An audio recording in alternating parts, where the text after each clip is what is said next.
Call hello, Yahweh Shem Shai by Shem Kakadash. Continuing on with part two. The camera got cut off again. We went the portion about Sinai, which her name means golden, the Elamite woman.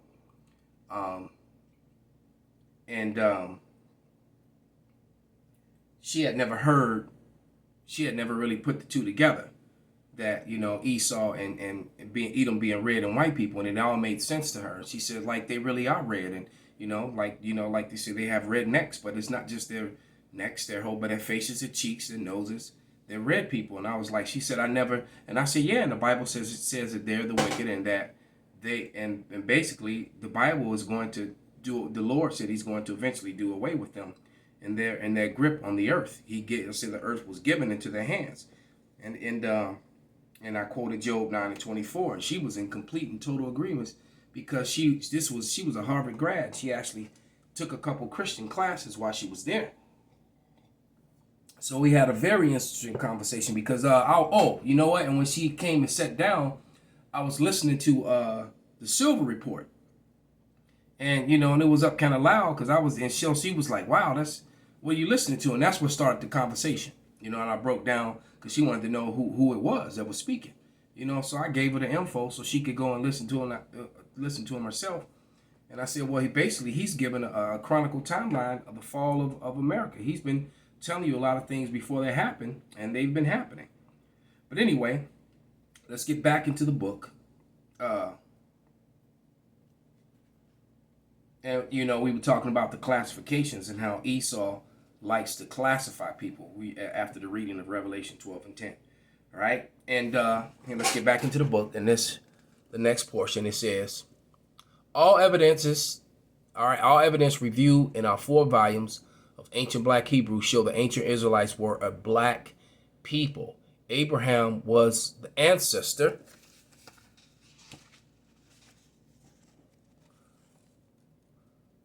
of the Israelites. Okay, so let me grab a couple quick scriptures before they cut off the camera again. Damn bastards.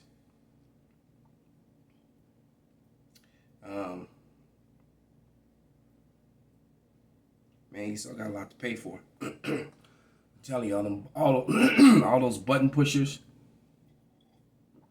that be deleting videos and controlling stuff like that. They got a lot to pay for, man. On the day of our power. That's all I'm going to say. This is Lamentations 4:8, and this is a physical description of the Israelites, and I like to bring this one out, one of my favorite scriptures, because it's so plain. All right? It says, their visage is blacker than a coal. They are not known in the streets. So it gives a physical description, and it gives a description of the condition that they would be in, because they're referred to as black, or no people. Because that's one thing that Sinai said yesterday. She said, well, because we started talking about hip hop and the Jewish influence over it and how it went, because how she likes trap music and she likes, all that shit that I don't like, and how she likes house music or she was calling EDM or electronic dance or something. She called it EDI or whatever. And I said, well, those are horrible spinoffs of actual real house. And so she knew a little bit of something about house, And I said, well, I like the old school house, the real house, especially the house that was borderline disco and funk, and the blend of the two together. And all the stuff that came after was just garbage, man. Especially when Esau got his hands on it and it turned into all that electronic, that kind of bullshit, little computer sounds, and you got to be bugged out on drugs, even that type of shit. All right, but it says, their visage is blacker than a coal. They are not known in the streets. Their skin cleaveth to their bones. It is withered. It has become like a stick. So, like I said, what's her name? Sinai said that, she said, but are you not black? And I said, well, Sinai, why would you call me black? You're darker than I am. Do they call you black? And she was like, no, because her father was from India. Her father was Elam. All right. And I said, you're darker than I am, but they don't call you black. I said, that's a social construct that they made up. All right. I said they made that up just like they made up the whole white thing when they're not white at all. They're red. All right. Those are social constructs to control. All right. That's some of that Revelation 12 again, 12 and 10. Those categories that they like to create. All right. For control and confusion, both. Because what you have to understand, this man has thrived in secrecy and no one knowing who he is. All right. And he's been masquerading as being what this new created thing in 1681 is white, which he's been able to hide behind that lie. Back into the book, it says, some may think it is reasonable to assume he was black because of his descendants. This, however, cannot be assumed, but must be shown separately. All right. A group of people can be black without the founder necessarily being black, and vice versa. This is because it only takes 3 generations to change the appearance from black to white or from white to black. All right, and that's those speckled birds, those tares. I put 2 scriptures. I put Jeremiah 12 and 9. Let me get that. This is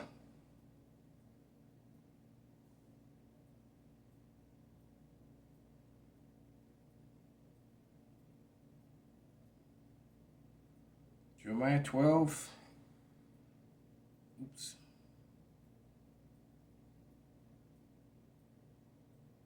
And it reads 12 and 9. My inheritance is unto me as a speckled bird. The birds round about are against her. Come ye, assemble all beasts of the field, come to devour. So basically, all our people got scattered to all people, got devoured among all people. Point blank, period. And like you said, it only takes 3 generations to change your outward appearance. But the seed line is of the seed that still exists. So just because your outward appearance, as long as you're men, so like for example, if you are dark like what it says, the African origin of modern humanity. So we're looking at that face at the middle of the top screen. And he comes into a land where Gert Miller is by force. All right. And his son, all right, ends up mating with one of the women of Gert Miller's land. It only takes 3 generations until they look like Gert Miller. But all the men in that line still go back to that original dark man. They're still his seed. So just because they look different, they're still the seed of that dark man, because those genes will pop out even if it's 10 generations later. All right? You can't get around that. And vice versa. That man's daughter, all right, is taken by one of Gert's sons. Okay? All her children are Gert's people, even though they may be melanated.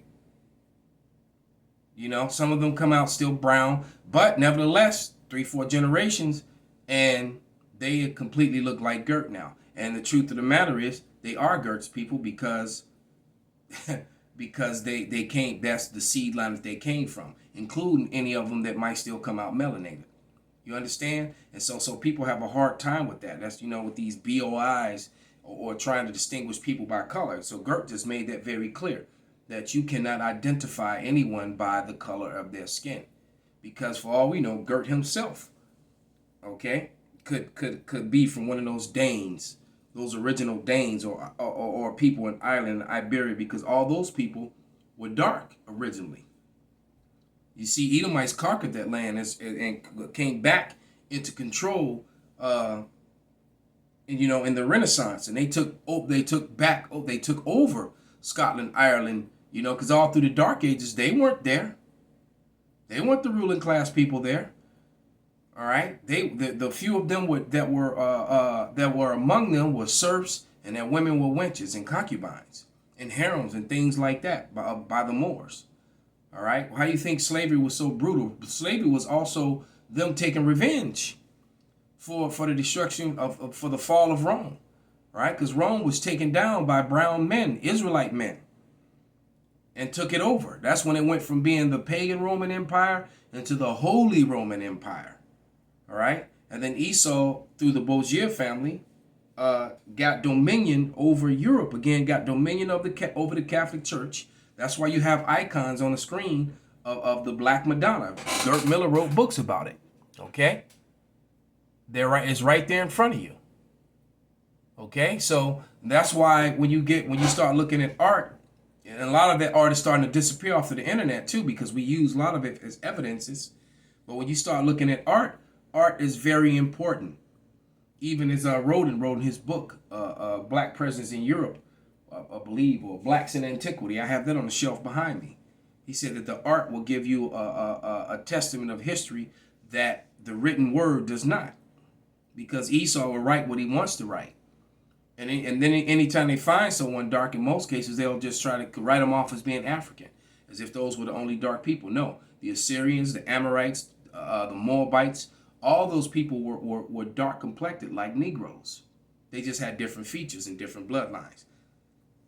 And this book is going to thoroughly prove that. So let's continue.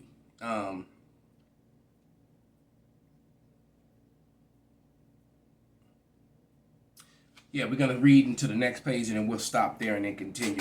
I'm actually enjoying this. This book, this is kind of fun doing it this way. It says,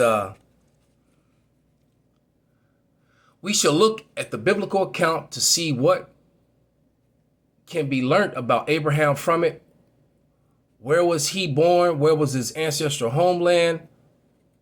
What were the ethnicities as opposed to race of the people of the region? What did the people of the region look like at the time? What are the ethnic clues of Abraham's family specifically? Are there any pictures of the people in the region from the time? The answers of all these questions will inform us what Abraham and his family looked like. And guess what? At the end of the book, there are images, and I'll probably show them until we're done.